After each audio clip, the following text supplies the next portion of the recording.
How to fix TikTok swipe not working. Hello everyone, this is Max. Welcome back to another tutorial video. So let's start without wasting any time. Also make sure to watch this video till the end. So first of all open up your Play Store. Now tap on the source icon and type TikTok.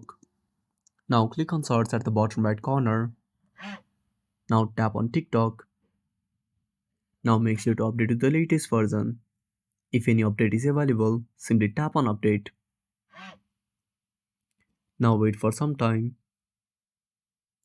Now after updating, go back to the home screen and open up settings on a device.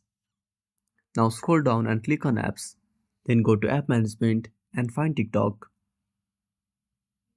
Now tap on TikTok, click on force stop and go to storage switches.